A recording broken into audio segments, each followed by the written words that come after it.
ضرورت بڑھ رہی ہے جتنی جتنی صبح روشن کی، اندھیرا اور زیادہ ہوتا جاتا ہے۔ ابھی حافظ رضوان صاحب نے بہت ہی ہمارے سینئر ساتھی ہیں اور ہمارا بہت پرانا اور گہرا تعلق ہے سن 1992 سے، اور مسلسل ایک تحریکی جو تعلق ہے ہمارا وہ برقرار رہا ہے۔ آج آپ نے ان کی ایک گفتگو بھی سنی۔ مایوسی کفر ہے، مایوس نہیں ہوتے،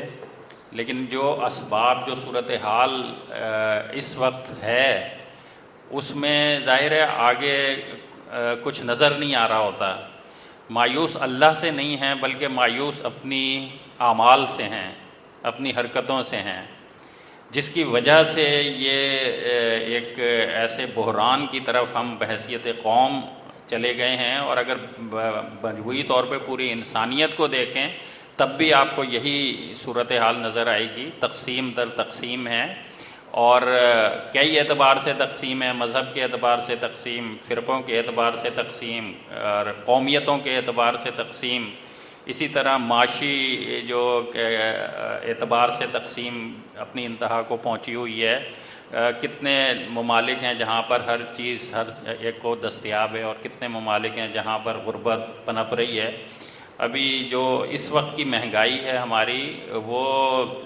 ہمارے دیکھیں نا کہ مسائل کیا ہوتے ہیں اور ہم بحث کن امور پر کر رہے ہوتے ہیں، کتنی بدقسمتی کی بات ہے۔ ابھی آپ کہیں پرچون کی دکان پر جا کر کھڑے ہو جائیں، آپ کے اگر دل ہے سینے میں تو آنسو نہ نکلیں، تو میں کہتا ہوں کہ دل کے بارے میں ہمیں سوچنا چاہیے۔ کتنی جو ہے نا لوگ چھوٹی چھوٹی چیزوں کے لیے پریشان ہیں، اور ایک جس دکاندار سے میں خریدتا ہوں وہ کہتا ہے کہ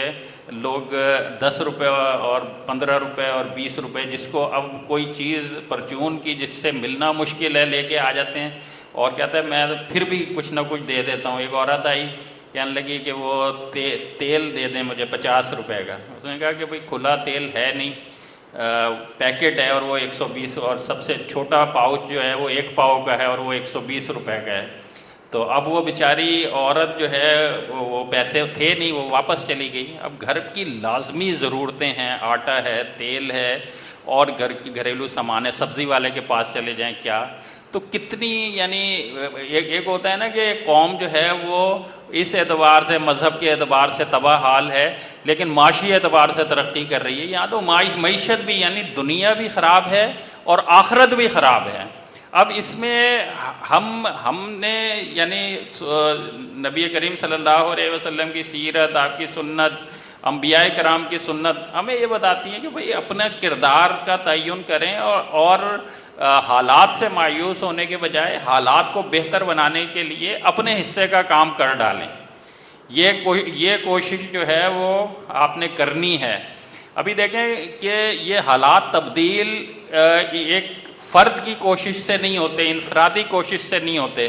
لیکن ایک فرد کی کوشش شامل ہوتی ہے تو حالات تبدیل بھی ہوتے ہیں۔ یعنی ایسا نہیں ہے کہ ایک فرد ہم یہ سوچ لیں کہ بھئی میرے کرنے سے کیا ہوگا، نہیں، آپ کے کرنے سے ہوگا کچھ،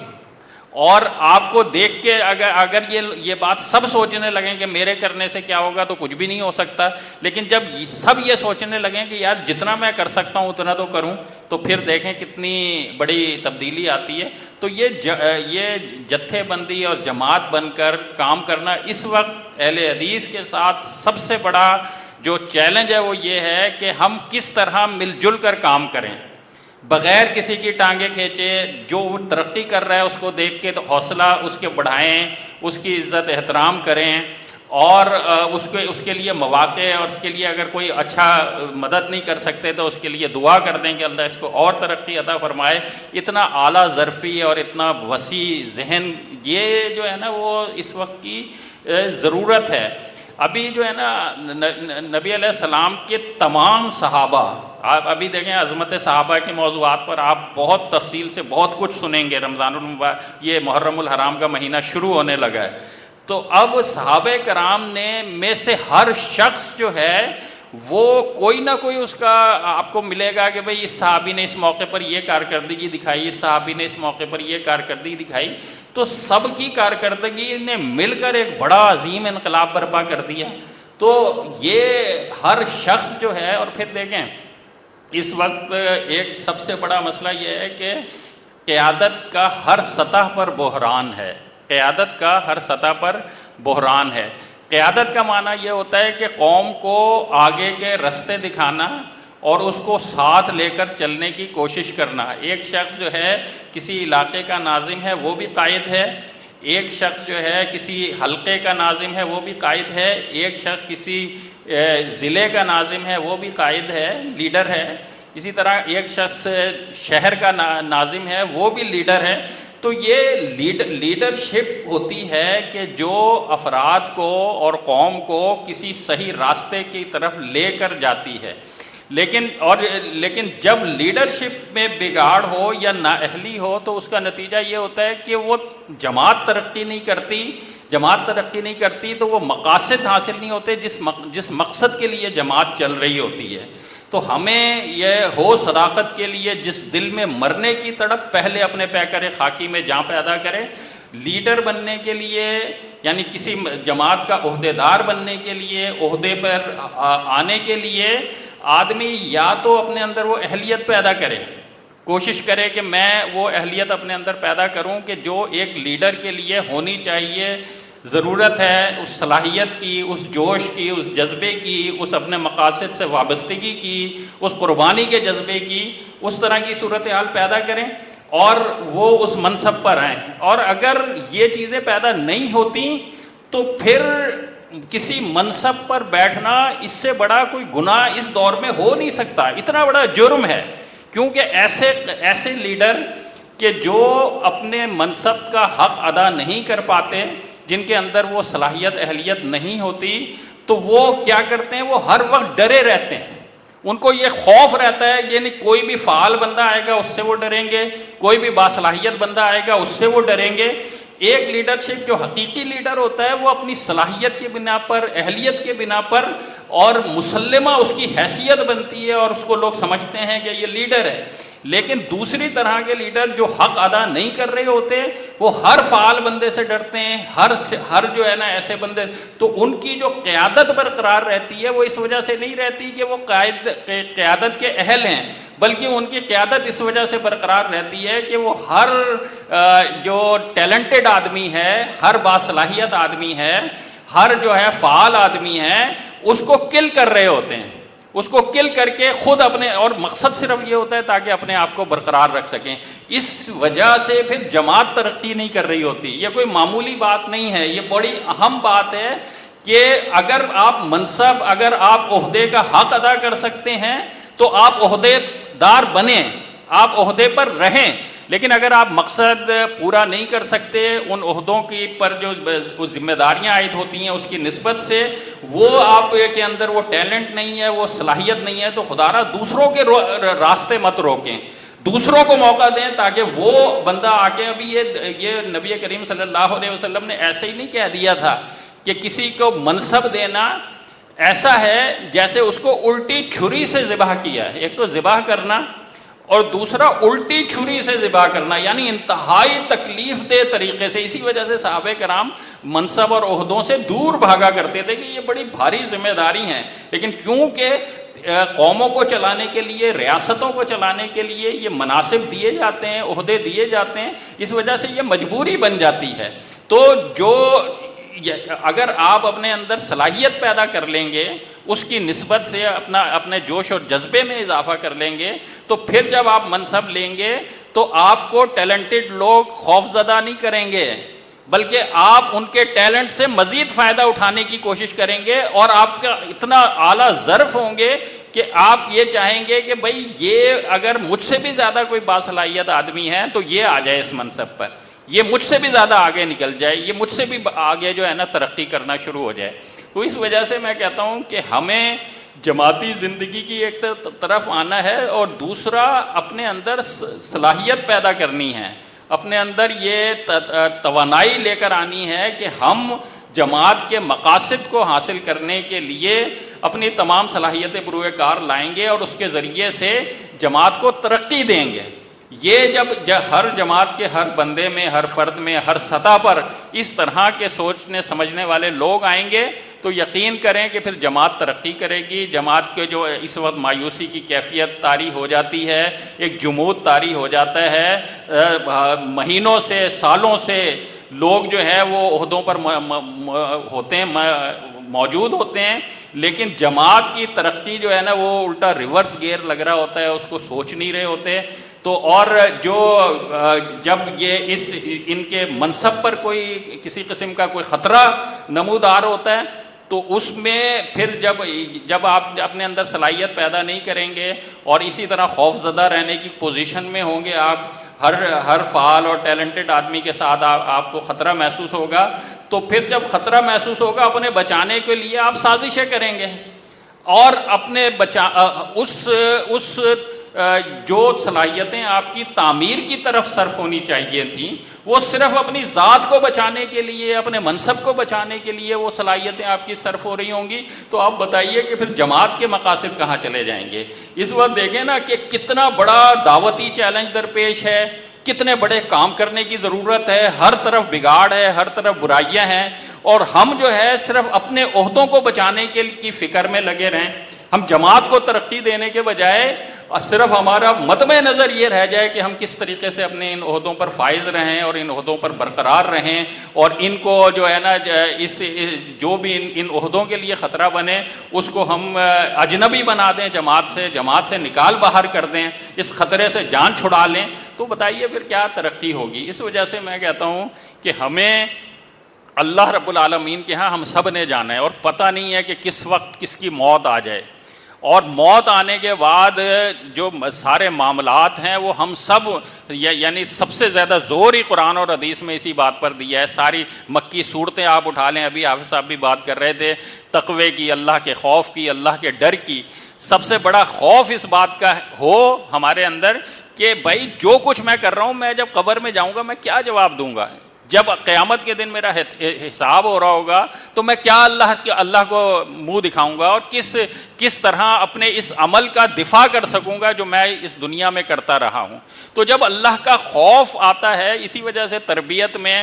آپ مکی دور کی پوری صورتیں اٹھا کے دیکھ لیں، ساری کی ساری صورتوں میں جنت کا ذکر ہے، جہنم کا ذکر ہے، آخرت کا ذکر ہے۔ اللہ تعالیٰ نے وہ نقشے کھینچے ہیں، اللہ کے نبی صلی اللہ علیہ وسلم نے فرمایا کہ ان صورتوں نے جن میں یہ آخرت کے اتنے تذکرے آ گئے، ان صورتوں نے مجھے بوڑھا کر دیا۔ یعنی اتنا سنجیدہ لینا اس بات کو کہ بھائی اللہ کو کیا جواب دیں گے۔ اس طرح کے لوگ اپنے اندر پیدا ہم نے کرنے ہیں، اور خود ہم نے اس طرح کا بننا ہے کہ ہم اپنے عمل کا اللہ کے سامنے جواز پیش کر سکیں، ہم اللہ کو منہ دکھا سکیں، اللہ کے سامنے یعنی سرخرو ہو سکیں کہ یار کوئی ایسا غلط کام کر کے نہیں آئے ہیں، کسی کی ٹانگیں کھینچ کر نہیں آئے ہیں، کسی کی تذلیل کر کے نہیں آئے ہیں۔ لوگ سمجھتے ہیں کہ یہ معمولی بات ہے کہ کسی پر الزام لگا دینا، کوئی لوگ سمجھتے ہیں کہ کسی مسلمان کی تحقیر تذلیل کر دینا یہ کوئی معمولی بات ہے، یعنی کوئی دلیل کے بغیر، کسی ثبوت کے بغیر، اور اگر ثبوت موجود بھی ہو تو اس کے لیے بھی کوئی پلیٹ فارم ہوتا ہے، نہ کہ پروپیگنڈا کرنا کہ بھئی یہ بندہ ایسا ہے، یہ فلاں ایسے ہیں، یہ فلاں چور ہیں، یہ فلاں ڈاکو ہیں، فلاں یہ ہیں۔ اب جب بغیر یعنی اللہ کے نبی صلی اللہ علیہ وسلم کے فرمان کے مطابق کعبے کی حرمت سے زیادہ ایک مومن کی حرمت ہے اللہ کے نزدیک، اس کی اہمیت ہے۔ کعبے کو اگر کوئی نقصان پہنچتا ہے تو اللہ کے لیے وہ اتنی بڑی بات نہیں ہے جتنی بڑی بات ایک مومن کو جو ہے نا اس کسی